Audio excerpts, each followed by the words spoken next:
Hey guys, in today's video I'll be photographing our lovely town of Kamnik, but I'll be doing that in the golden hour. I'm gonna try and take some interesting street photos, so you will probably learn a lot today. Let's go. The busy streets of Kamnik. Like, we have a lot of old buildings here. And back there you can see the mountains. Okay, so let's take the first photograph. I'll be using my Sony Alpha.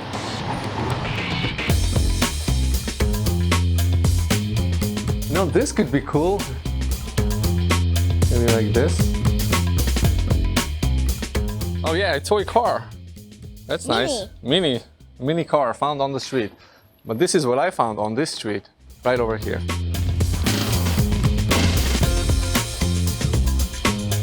Okay, this is another cool one. With the lamp and the church in the back and the colors and the road kind of being like the leading line.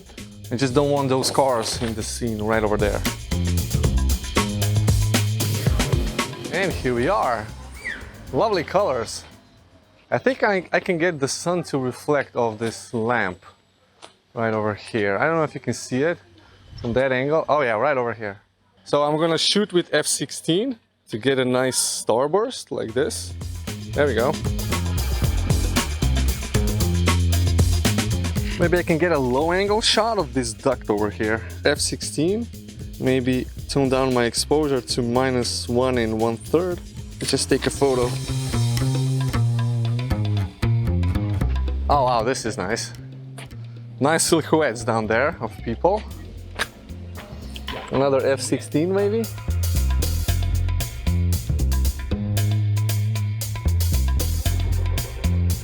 It's not golden hour yet, but still looks nice.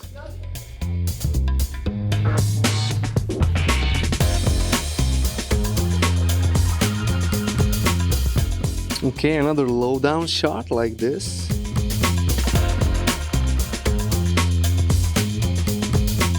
Okay, the reverse angle.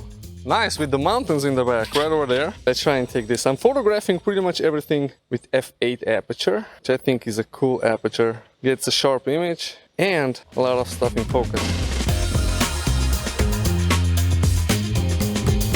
Okay, so when you're standing here and then you just turn around and there you have another lovely scene. I mean, there's so much stuff in this frame if I just frame it.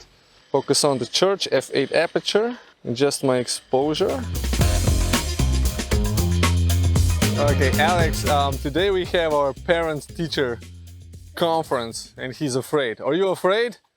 Yeah. Now I'm trying to tell him that there's nothing to be worried about because he's a good boy, but I don't know, he's frightened. Oh yeah. Since I have Alex with me, I'm gonna use him as a subject. So f2.8 aperture to isolate him from the background, but you can still see a little bit in the background. I'm also dialing down my exposure compensation.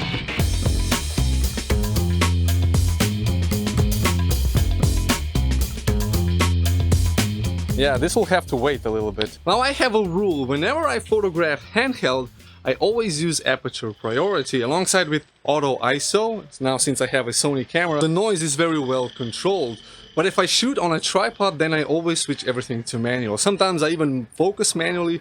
Now it's all autofocus. And to control my exposure, I just use the exposure compensation dial in aperture priority alongside with auto ISO. That works really well. I just tell my camera make it 1 stop or 2 stops, underexposed or overexposed, and the camera takes care of everything. It's kind of balancing the shutter speed and ISO. Now I do have my minimum shutter speed set, which means that once that is reached, depending on what focal length I'm shooting, now it's a smart camera, then the ISO starts going up. And the only thing I really have control of is my aperture and the framing and the things in the frame and the story. I mean, you know what I'm trying to say. The old castle gates.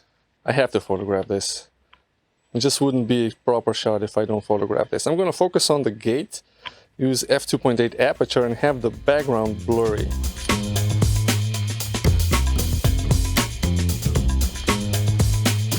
Oh, there's a nice view. Oh yeah, not a cloud in the sky today. This is where I make most of my videos. You probably recognize this if you follow me on the channel. This is how it actually looks when you come here. Right through the trees, right here, in a nice gate. Now this could be a composition. f/16, again, very easy. Starburst.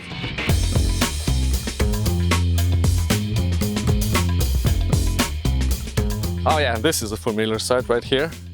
The sun is just at the right position, and I love how the light is coming through here. This is really brilliant. Kind of acts as a leading line towards the sun. Okay, let's take it up a notch. Oh yeah, another cool one. F16 is producing a lot of glare, so I'm going to open up the aperture just so that the lens glare goes away. So F10. So what I'm trying to get the light coming across here in this pathway to kind of form a triangle pointing at the little church. Actually, it's a big church. I'm gonna be honest with you, every time I see people that I can use as subjects, I always photograph people, like you can see here in this shot. I mean, it's much better than without the two, tourists. So the idea is to use whatever you can if you don't have your own subjects with you. I have Alex with me, but he's playing around somewhere. I think I've lost him again. Okay, the two lamps over here with the stairs, this could work, I think, and the nice colors in the background.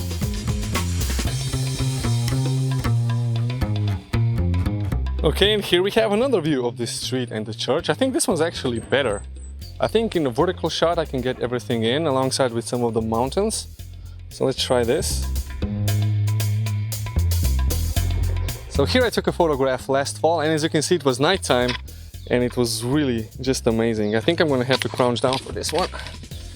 There's a person waiting there, has no idea what to do right now. Oh yeah, F16, maybe get a little bit of that SUNSTAR in.